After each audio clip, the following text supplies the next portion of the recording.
Join Gator great Shane Matthews every weekday as he brings you all you need to know about your Florida Gators, including news, analysis, and opinions with some of the biggest names in sports. Find us on Spotify, Apple Podcasts, Google Podcasts, or wherever you listen to your favorite podcasts. Or watch us live at 8 a.m. on Facebook, YouTube, and Twitter.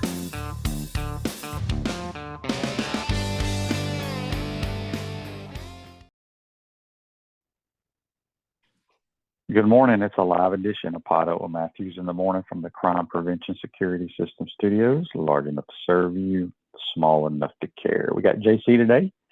We got a lot to talk about: college football, National Football League, you name it. We will talk about it today. Programming note: the only shows this week will be today and Friday. Got too much going on. Everybody enjoy your break. We all need a break. There you go. JC, you're on the Titan number hotline, courtesy of Comfort Temp. What's happening? Well, I'm down here in the Magnolia State on the coast, looking at from the east. I see the Harris Casino and the Golden Nugget on Beach Boulevard in Biloxi. It's a beautiful scene. And to the west, we have Gulfport and everything else. And so being here for the holiday is nice, and then back to Gainesville during the week. So, QB, I'm a traveling guy for the holidays, and got all my shopping done. Happy to do that finally. And, I watched, as you did, the college football playoff this weekend. I think it's pretty much, I guess, what we could have expected, with the games being home team covers and blowouts for the most part. It seemed like the Clemson-Texas game was closer than the score in many ways, but Texas just showed that they have too many athletes. And in terms of having too much for the other team, Penn State, Ohio State, and of course Notre Dame was simply overwhelming their teams that they played. And QB, it was so obvious to me the difference in talent some of these teams had, as to, like, for example, the way Ohio State embarrassed Tennessee on the line of scrimmage, and the way that Texas just ran past Clemson with their speed. It's just so obvious to me that now we're going to get to the teams that I think will have a chance to win it all, finally. Yeah. Before we get to the playoffs and thoughts on that, Gators' good win against Tulane.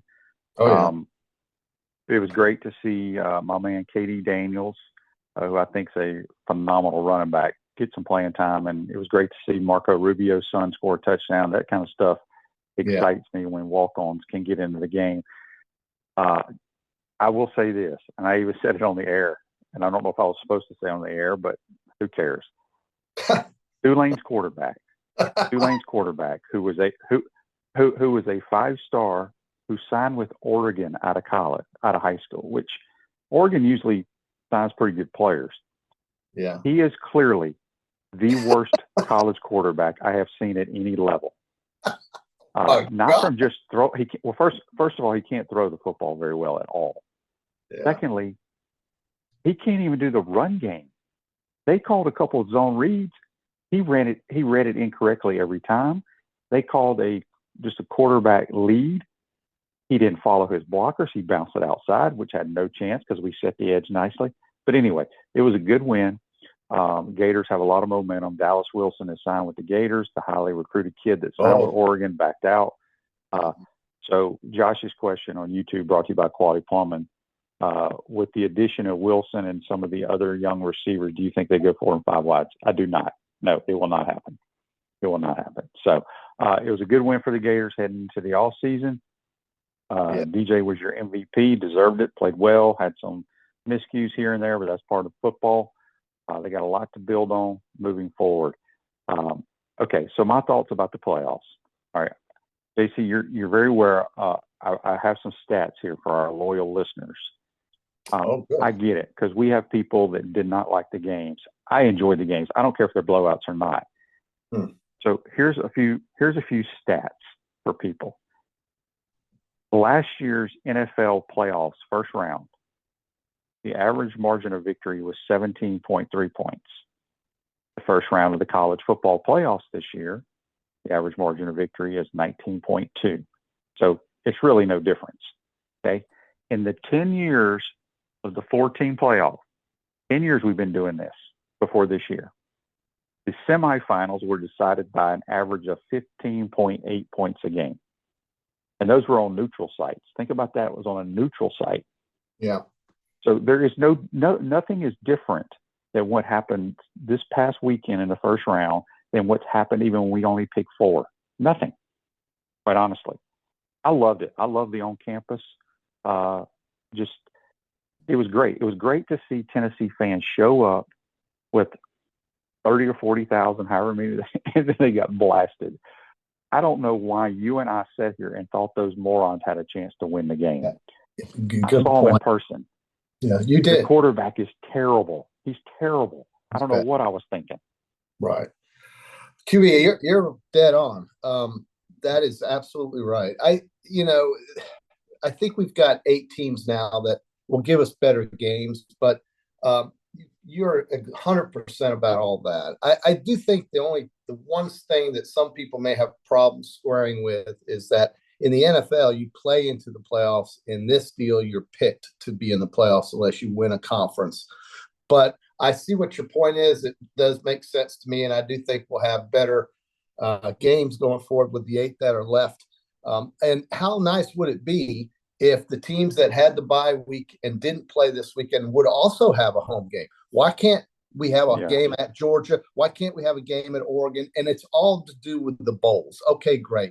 Well, you know what? Play the game in Athens, Georgia, and call it the Sugar Bowl if you have to. I don't care. We can figure something else out. But those teams that didn't play should also have that opportunity that Ohio State had, that Notre Dame had, that Penn State had.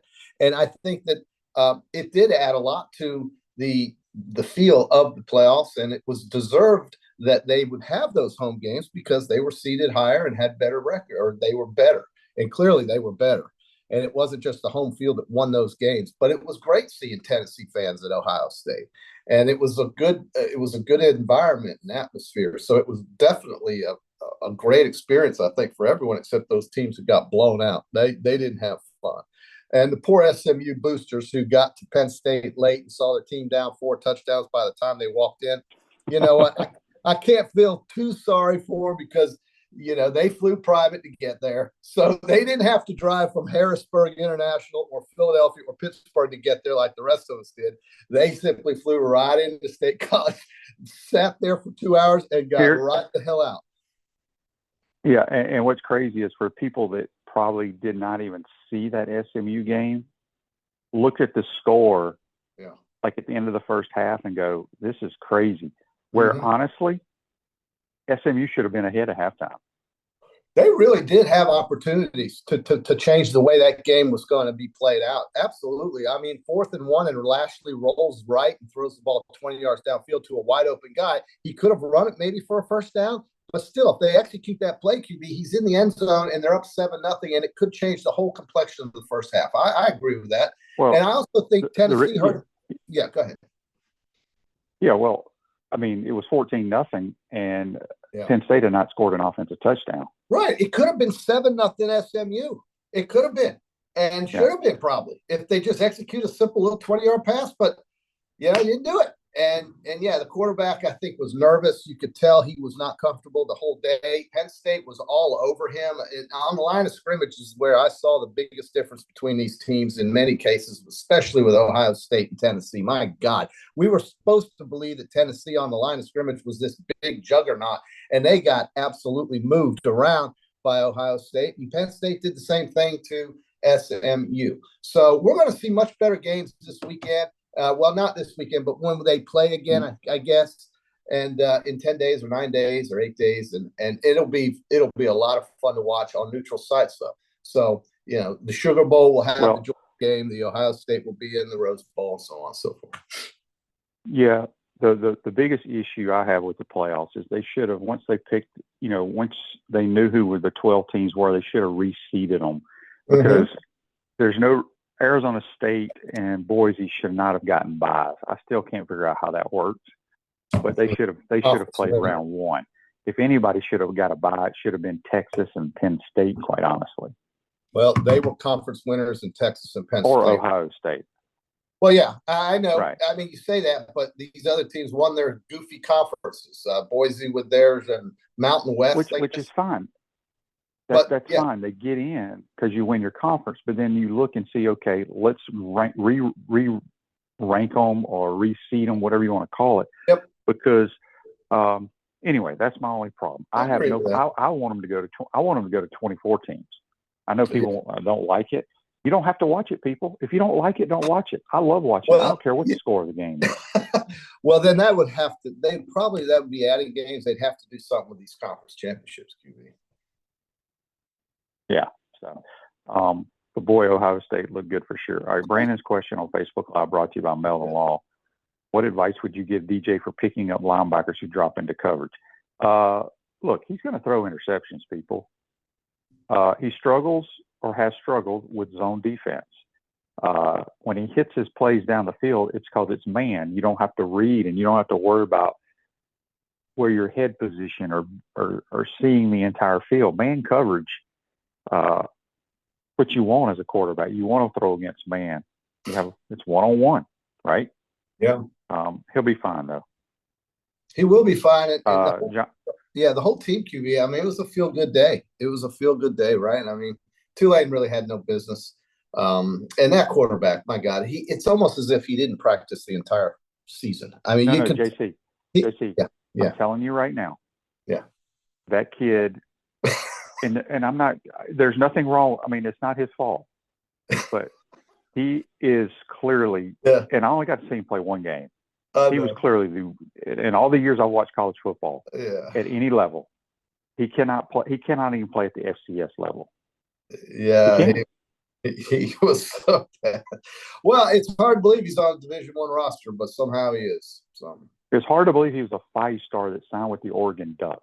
Yeah. Well, I mean, it just looked like he didn't have any clue what was going on out there. He had none. And it's not so much he's not a good thrower, and just put that aside. But the run game, he had no clue of what he was supposed to do. He didn't know. Now, why were you disallowed from saying that, and why did you have to give us a disclaimer before you stated the fact there? Or what? Well, I don't know if I'm allowed or not allowed, but I just said on air he's the worst college quarterback I've ever seen. Okay. Well, I don't think there's anything wrong with that.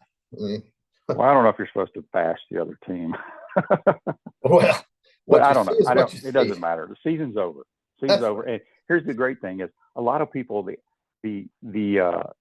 our radio broadcast for some reason, a lot of people couldn't hear it around the country because something was going on with the app. So I don't know. I was getting a million texts during the game that the broadcast was not even on WRUF or Gator Country or anything. Don't know why. Okay. Anyway, Electronics World, integration and design specialist for smart home automation and entertainment, affordable local installation service and support. electronicsworld.net. JC, did you watch any NFL games yesterday? Sure did. Yeah, I saw some of those, and I guess I'll start with the Redskins. The Commanders come back with a minute and a half left. Jaden Daniels just, obviously he's the rookie of the year, but he'll get some votes for MVP, even though he won't be. But he is definitely the rookie of the year, and that guy just did it again to him. The Eagles, that drive, I was listening to it on the radio. It was almost scripted, how precise and easy it was. The Commanders were clearly ready for that moment, and that gives them opportunity perhaps in the playoffs when they play again. And they may end up, if the playoffs started today, they would end up playing the Eagles as it would be. But there are 2 weeks left, and so there will be some reseeding or positioning. But if the playoffs started today, QB, your Eagles would play the Commanders, the Rams would play the Packers, the Falcons would play the Vikings, and the Lions would have the bye. And in the AFC, it would be Kansas City. And then Buffalo would play Denver, Pittsburgh, and LA. And Houston would play the Baltimore Ravens. But the games yesterday were pretty exciting. And that Washington game, I think, was most exciting. The Bucs really killed themselves last night, losing to Dallas. And it showed that, you can look great and like world beaters one week against the Chargers on the road. And then the next week you lose to the lowly Cowboys because you just can't get up or something just doesn't click. And that was surprising to me to see Tampa Bay ruin their positioning right now. And now they have to root for somebody to beat Atlanta because they would lose a tiebreaker against the Falcons in a playoff scenario for that division in the NFC South. So that was also something that I noticed. the Vikings had a big win against Seattle to stay tied basically with the Lions and waiting for that game in the final weekend of the season to see who gets the 1 seed and a playoff bye. So there's a lot going on in the NFL. The Rams won on the road. They are 8-2 since their break, or 7-2 since their off week when they started the season 1-4, and here they are leading the AFC West or NFC West. So I hated the Buffalo jerseys. They were wearing red against the Patriots. They actually looked like the Patriots wearing that red, the old Patriots. Well, Patriots don't wear red. Well, they used to. They used to wear red all the time. And they were playing the Patriots yesterday, and the Patriots were white on gray, and the Bills were red on white. And it's the first time I'd seen Buffalo in red, and they played like the Patriots. No, they wear those once or twice a year. That's their alternate jersey. Yeah, they wore that, but they won. They pulled it out, and the Steelers have now lost 2 straight, so they're reeling a little bit. Baltimore seems to have found their footing, and then I feel terrible about what happened to Tank Dell, breaking his leg on a touchdown play that he actually caught the ball, broke his leg on the play. It counted for a touchdown, and C.J. Stroud and the rest of the Texans were absolutely clearly affected by the horror of that, and they proceeded then to lose the game pretty handily. In their game. So I don't know. I just the NFL is going to figure out its playoff seedings here in the next 2 weeks, but there are some spots that are still up for grabs. Most notably, I think in the NFC South, with Atlanta and Tampa fighting that out to see who will go and who will stay home. And so that's how I saw it. But the Washington yesterday, pulling that game out against the Eagles, they had 5 turnovers. Five. My question is, did you see the ending of that game? No, I was driving. How Washington got the ball? I was driving. So I'm watching the game, JC. I'm watching the games. It's 3rd down. Yeah. Or maybe it's 4th down. 4th down. Devontae Smith drops a wide open pass to end the game. I mean, it was just Eagles. A slant route. Yeah. Yes. The Eagles dropped it. Kenny Pickett threw it. Yeah. Your Alabama guy screwed the Eagles. So. Shocking that he never drops passes. He never drops passes. That's what they said. That's what they said on the telecast. Speaking of the Chiefs. Oh man. The Chiefs lost to the Raiders last year on Christmas Day, JC. Yeah. Since then, they are 19. Listen, they are 19-1 and have not scored more than 30 points in a game. And they've probably won 10 of those 19 games have been one-score games, and they've won them all. I know, but how about that stat? That's crazy. It's like, how are you going to beat this team? Who's going to beat him? And for all he had a high ankle sprain. What a joke that was. If he had a high ankle sprain, he looked pretty good running around. Patrick Mahomes.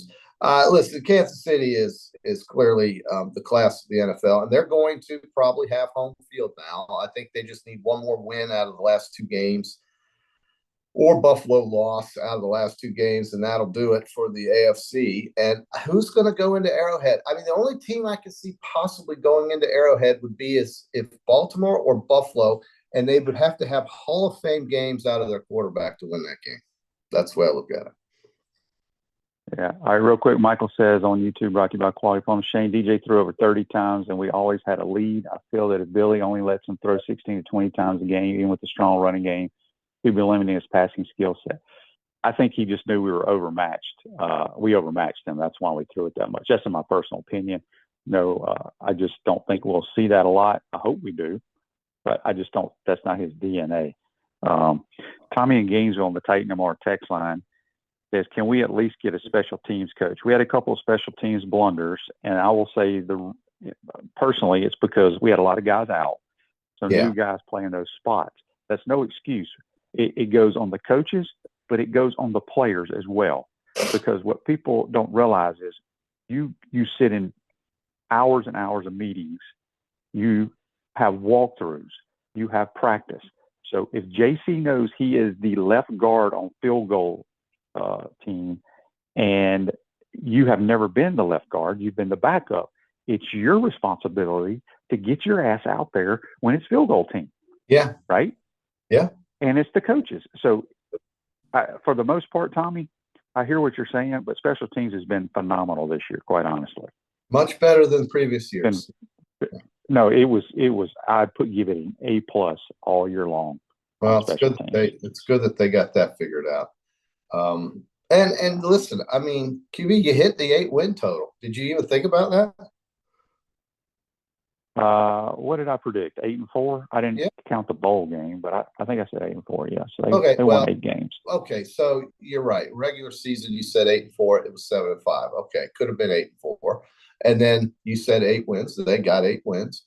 That bowl game counts as far as I'm concerned. If they didn't play, then it wouldn't matter, but they played, so it counts. And the season, the teams that they're going to play next year are the exact same teams they played this year, except for a few non-conference games that'll be different. And you're going to have, instead of 4 SEC matchups here, you'll have to play them on the road, but you'll get Tennessee, Texas, and State coming to Gainesville next year. So, and Florida State. So. Yeah. Chris has a good question here from Cottondale on the Titan MR text line.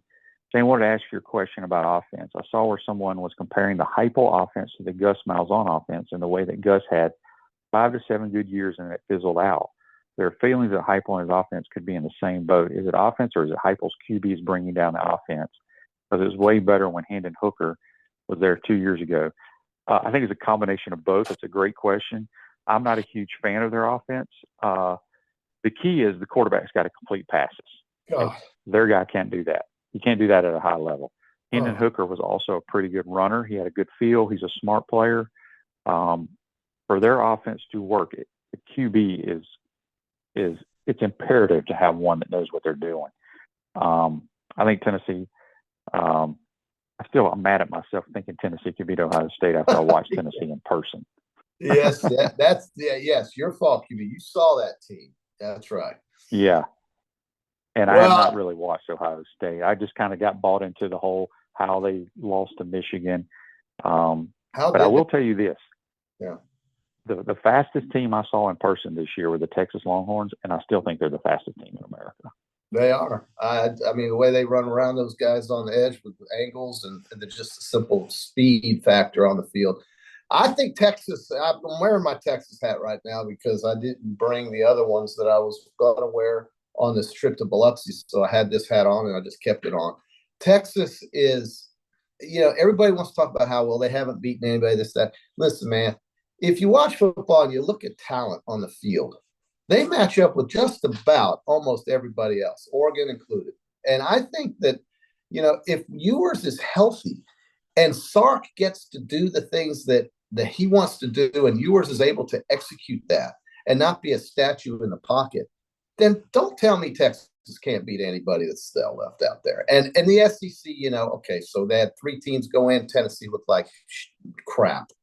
But Georgia and Texas are going to carry the flag in this playoff. They're going to each probably win the next game and be in semifinal games, which means we could set up for potentially maybe another Georgia-Texas redo, number 3 of the year. I mean, it could work out that way, QB. So don't count out the SEC yet, folks. Oh, I'm definitely not. I don't think Texas wants to play Georgia, though, because I think the line of scrimmage is where Georgia just wears them out. We've seen it in 2 games. Yeah. I don't have the bracket in front of me. I don't know if that will. I don't either. I just said that. Yeah, I said that out loud. But they should both win in their quarterfinal game. That puts them both in semifinal games, and I don't think they would play each other in the semifinals. So I think there's a chance. I think Texas is on top of the bracket with Arizona State, and Georgia's on the bottom of the bracket playing Notre Dame winner to play Penn State. Yeah, they would play in the finals because I'm just thinking of it at the top of my head. Georgia's down there at the bottom playing Notre Dame. Let's say they win. They then get the Penn State Boise winner, and Texas is going to play at the top. They get Arizona State with the winner to play the Ohio State Oregon winner. So they would have a chance to play in the finals for the third time this year, which would be crazy. I don't know if a lot of people would want to see that, frankly. But I think the SEC is going to have one of them, either Texas or Georgia, at the very least, will be in the final game. That's a prediction. It's not a fact, but it's a prediction. And I think both will. Listen, the odds makers do not have Georgia moving that much on their spreads with their quarterback as opposed to Beck. That kid that's playing is not making the odds makers really adjust much more than maybe a few points on their lines, is what I was told or saw, I should say. And so Carson Beck's got the experience, but this kid can show that he can get the ball down the field and win the game and get the ball in the end zone if needed. And he takes a lot of hits, and he's maybe not as good a passer, but he's a very active guy back there. And those kinds of players give your team a chance. When you have somebody like that playing as opposed to Nico Iamaleava, who sits back there with a deer in the headlights type of look, looking for someone to throw the ball because he's too afraid to pull the trigger on some of those hot routes or whatever comes across, it's a big, big problem because those defensive linemen are going to eventually overtake the offensive lineman, and he's going to end up running for his life like Jennings did at SMU. These guys just stood back there. They didn't know what they were doing. They didn't have anybody open, apparently, and they took sacks and run for their life all day. I don't think that's going to be a problem with the Georgia guy. I just don't. No. Andy's question on Facebook Live brought to you by Mel Law. Would you yank Quinn Ewers for Arch Manning if they are 10 points down on Arizona State? First of all, they're not going to be down to Arizona State. Well, Arizona State's walking into it buzzsaw. Ewers is a very good player. To me, he's still not healthy. They keep talking about that ankle injury, and he wears his brace. You can tell in his footwork in the pocket that he is not 100%. But no, I would ride Ewers. I think it's dumb that they bring Arch Manning in for these short yardage run situations. I do too. It's really dumb. I don't like that either, QB. I was saying the same thing to my sons. What is he in there? Everybody knows what he's going to do. Everybody's got. It's like they know exactly what's coming. So what's the point of doing that? I agree with you. I don't like that whole situation. JC, I'm going to answer this on you after you answer. Sean says on Facebook Live, brought to you by Mel, Georgia will have problems with Notre Dame because they have a running quarterback. Georgia will have problems with Notre Dame because they have. Well, Notre Dame's got a good defense. There's no question. They're stout on the lines of scrimmage. But he's talking about Georgia against Notre Dame's offense. I know. I'm thinking Georgia against Notre Dame's offense. Well, running quarterback. He says Georgia will have problems with Notre Dame because they have a running quarterback. Oh, I will answer the question first. Well, I thought you were talking about Georgia. Riley Leonard. I like Riley Leonard a lot. He is no Jalen Milroe or Jaden Daniels. Let's just leave it at that. No, he's not. I'm sorry. I misunderstood what he was saying. I thought he was talking about Georgia's quarterback. Okay. Well, no. Riley Leonard, I think since he left Duke, he's actually kind of regressed a little bit. I agree. Passing the football. And I don't think you're going to – Lamar Jackson's not going to run on the Georgia Bulldogs for that matter. Nobody really runs. Now, Jalen Milroe had some success, but that's different. That's Alabama. It's a whole different everything. This is I think Georgia's going to be just fine with Riley Leonard, and Kirby's going to take away what Riley does best, right? That's what the Belichick formula for winning is on defense. You take away the other team's strength, and Riley's going to have to beat him through the air, and I don't like their chances there, QB. Oh, I don't either. I think Georgia wins that game for sure. Yeah. Okay, we got a lot of people. Barone here is very upset at the Mighty Gator offense. He says he was talking about how that game should have never been close. Look, it wouldn't have been close, but DJ threw 2 interceptions in the end zone, right? Yes, he did. If you score there, Rusty. we had 529 yards of offense. We ran for 224 and threw for 305.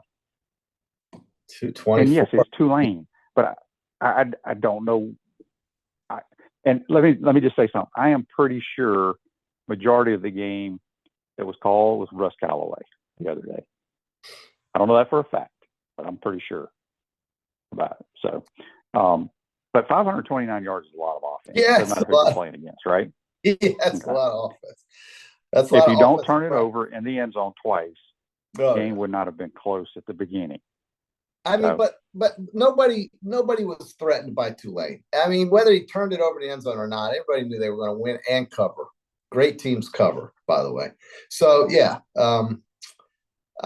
I get what he's saying, but listen, man, they hadn't played in 3 weeks, whatever it was, for 2 weeks. I wasn't worried. I wasn't at all. Okay, so Lee says this on YouTube, brought to you by Quality Plumbing. Stats show that DJ was less effective in passing with dropping 8 or no blitzing during the regular season, so Tulane was effective during the first half as Billy and DJ didn't adjust. That's not true. First of all, you don't adjust when the ball is snapped. They're showing a blitz look, and they drop 8 into coverage. It's the quarterback's job to read it correctly and don't force it, right? And then if they do blitz, hit them over the top.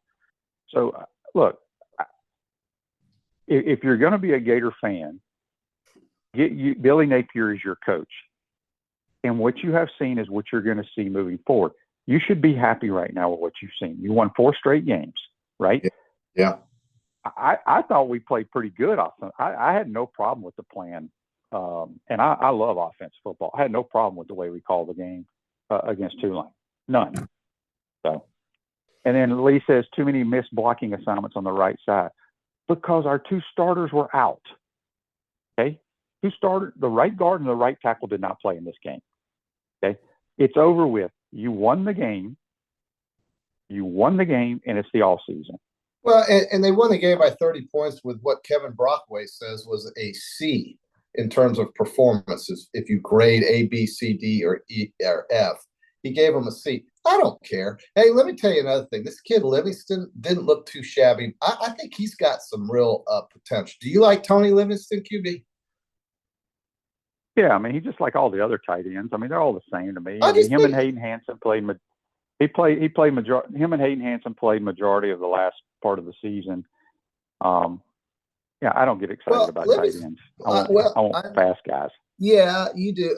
But Livingston looked a little bit more agile, maybe, than, say, Boardingham has looked during the year. I don't know. Give him a shot. Well, Boardingham transferred. Oh, I know. I'm saying during the year when we watched Boardingham the last 2 years, okay, he did fine. But I think Livingston could actually move. I think he's a little bit more agile. I think we're going to see some nice things out of this kid, Tony Livingston, if he stays right during the offseason. And hopefully maybe Billy can. I see QB. You don't like the tight end, but I think the tight end in an offense is very effective if you've got a good one. And, no, I love a tight end. I was kind of joking, but my point to the story is, everybody loved Arliss Boardingham the last 2 years. They're like he's the next Kyle Pitts. Right. Then he struggled blocking, and so they put him on the bench. Now he's transferring. Yeah. Like I said. Right.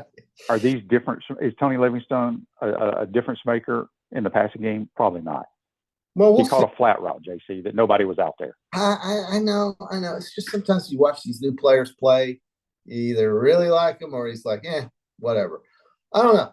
I kind of like it. I don't. We'll see. Listen, we got a long time before the next football game is played around here. So just be happy with the way it finished. This was a great finish to a season that was teetering on calamity. Let's just be honest. It was going the wrong way at the beginning, and the way it ended not only got Billy off that hot seat, but when Strickland gave Billy that vote of confidence, which some people say is a scary thing, but when he got that, and it took away all the question marks about what was going to happen by the end of the year, and they just got to focus on what his job was, and that was getting the team ready to win football games. That's what they did.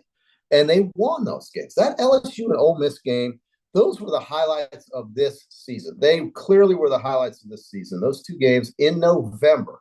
So it's a long year, and folks have to remember not to overreact sometimes at the beginning of the year. But it was so close to coming off the hinges, and yet they pulled it together. You have to give them credit if you're going to criticize them when times are bad. You have to give them some sort of credit for the way they rebounded and didn't quit.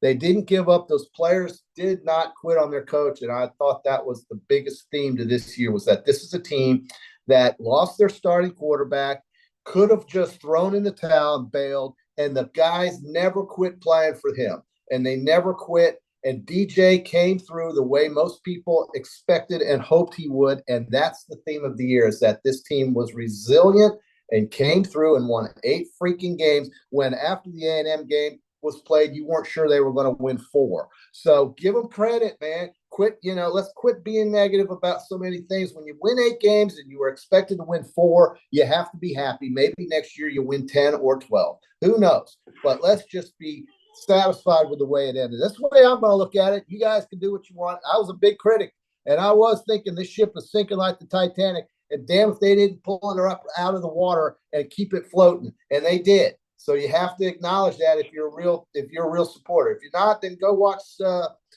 figure out what they're going to do in Tallahassee, because that's a bigger problem if you think about it. So I feel good about the whole way it's ended.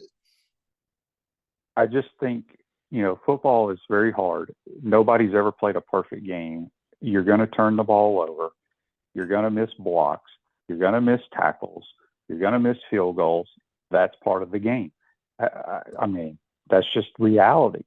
Rob says, with the logic that Pitts would have never existed at UF, he's a terrible blocker. Sometimes you play to your strengths. Well, they didn't ask him to block in Dan Mullen's offense. And he would struggle in what they asked the tight end to do in this offense. So, JC, here's a text on the Titan More text line. Kevin says, Florida ended the season 10-3 against the spread. Are you aware of that? I do know Florida was very proficient against the number, and as the shirt says that I'm going to get printed, that I was kind of hoping you would get for me, that I'll get the order in after the show maybe. You can get that for my New Year's Day present. Great teams cover. So, yes. Or good teams. Great team. Good teams. Say it again. What you're saying? My saying should be on my shirt that you're going to get for me. Great teams cover, or you can make it good teams cover. But great teams go 10-3. That's pretty great for a team like that in the SEC. Yeah, great teams cover. Florida's 10-3. Like that. I mean, that's what people. Yeah, everybody's on here. Everybody's commenting on YouTube about our freshman tight end Jackson, number 7. That's the one that they like a lot. Great teams cover. Great teams cover. 10-3. Vegas loves the Gators. Everybody going into that Tulane game put their Christmas presents on the Gators to cover against Tulane. That was a big spread. They covered easily. Great. Ohio State, easy cover. Penn State, easy cover. It was a home team cover weekend. Texas, it wasn't an easy cover, but they still covered a double-digit spread. And then you had the Notre Dame Fighting Irish, easy cover, QB. So we get this. Didn't they only win by 10? Yeah, that's true. They only won by 10 because Indiana got a trash touchdown at the end, but they still covered. And they still covered. That game was never in doubt. It's never in doubt. Neither was the spread.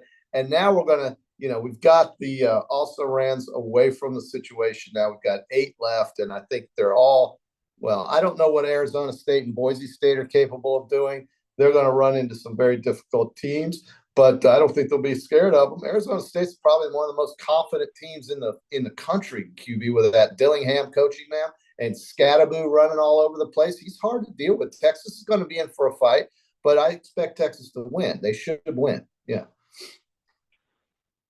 31 in Burr says, did you mention Dallas Wilson committing to the Gators? Yes. He signed, sealed, and delivered to the Gators. So, I mentioned that at the beginning of the show. Florida player now. That's right.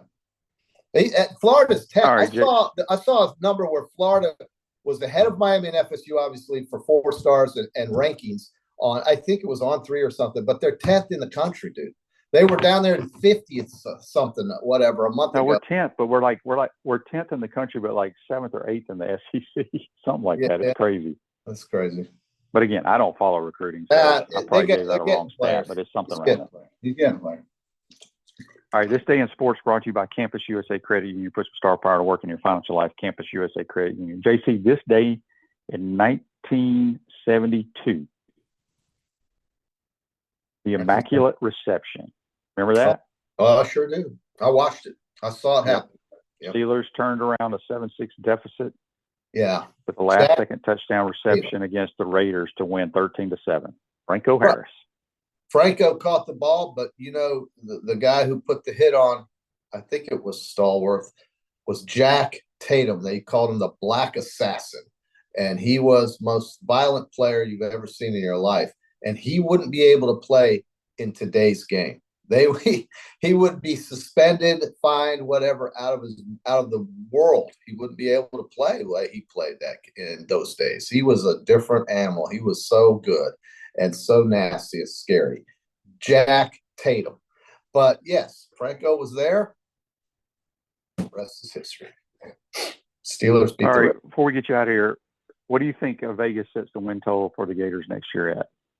I think Vegas will stick them at the 8.5, 8. I think you do. I think we're looking at 8. Yeah. Don't wow. you? You don't? I think it'll be 7 the tops. Well, okay, 7. I think it'll be 8 because I think Vegas is buying in to Florida. Well, we have more road games than we did last year, JC. Right. No, there's 4. Yes, they had it at 4.5, but I don't know. They didn't know schedule. Now again, they didn't know Lagway. They don't now. They know Lagway. They didn't know him last year when they set the number. They know him now.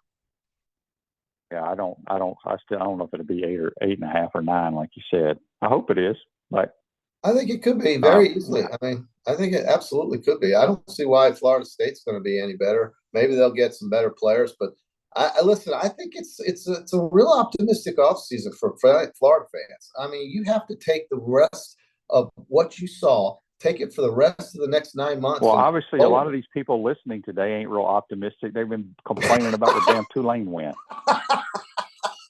Well, listen, folks. And by the way, Marissa from Italy, thank you for watching it, Marissa. Marissa says, QB, take your wife to Italy and you'll be married forever. Italy is where you want to go. She's got a spot here. It's on YouTube, folks. Scroll down and look for Marissa's. She says, from Palazzo Fuji, outside of Rome. Y'all need to bring your wives here if you want to earn big-time bonus points. There you go, QB. Bonus points for you. You need bonus points. Yeah, I do not care about traveling that far. Yes. Better things to do. Right. Well, anyway. So, listen, you got to give it to somebody who's on the other side of the earth, 6.5, 7 hours away, watching you and I talk about the Gators and football. And I give her a lot of credit for chiming in. That means she's in Italy thinking about you, QB. Think about that. So that's great. Everybody enjoy your Christmas. We're not going to be here Wednesday, but make it very happy. Wear your orange and blue and go buy some Gator stuff for Christmas and feel excited about this basketball team. We haven't touched on that today, but my God, we're getting ready for SEC this SEC season here soon. And you remember, the season is about playing for a seed in the tournament in March.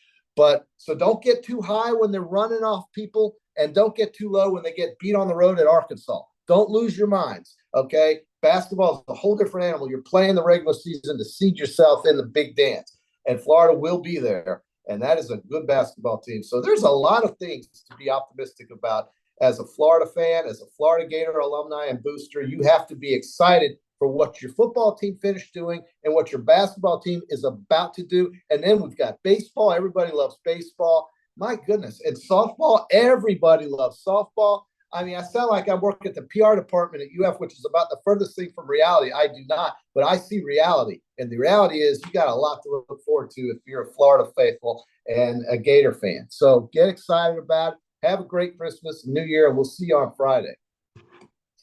All right, JC. That's JC. Join us on the Titan Number Hotline, courtesy of Comfort Temp. Take a quick time out, come back. We'll wrap up the show with some of your questions, calls, and comments here. There's Carmen. You're watching and listening to Pato and Matthews in the morning from the Crime Prevention Security System Studios. Y'all go to Italy. Have fun. There's Carmen Toto. I'm glad I got you on there.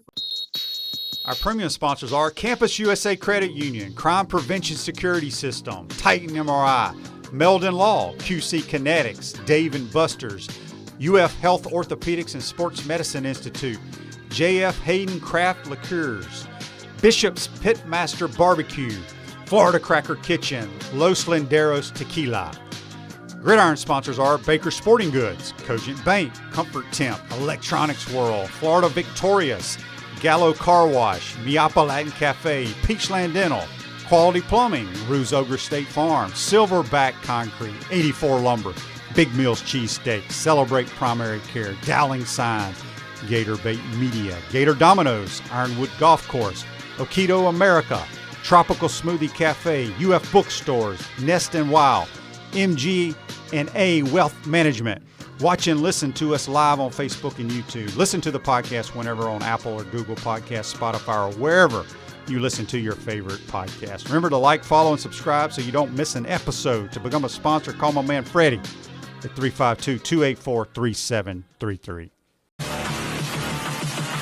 Unleash the Inferno.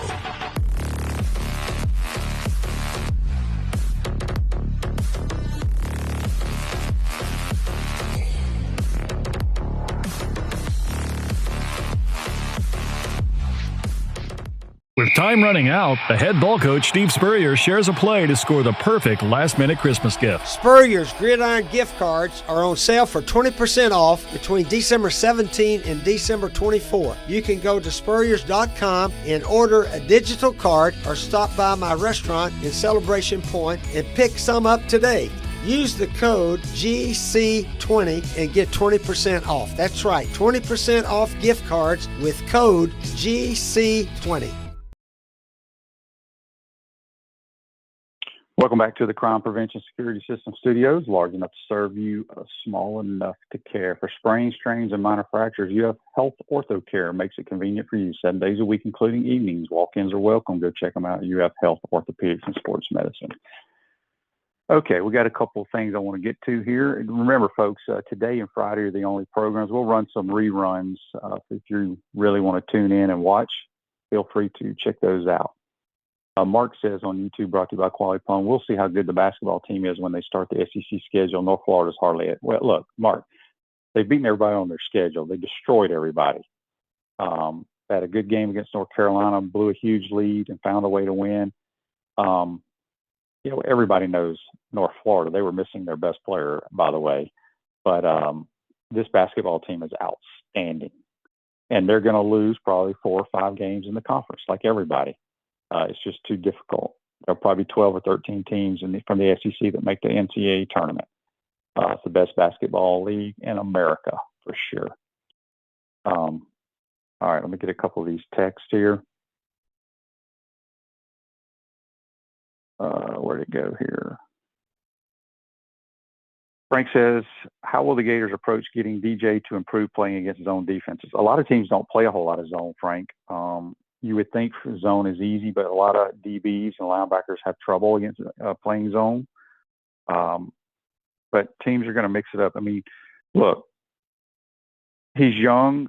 Some guys just, they target one or two guys, and then that brings other defenders into the area, and that's when you throw interceptions. But he was trying to make a play the other day down on the goal line and forced a couple of throws, and you're going to see that. But he does so many other things well.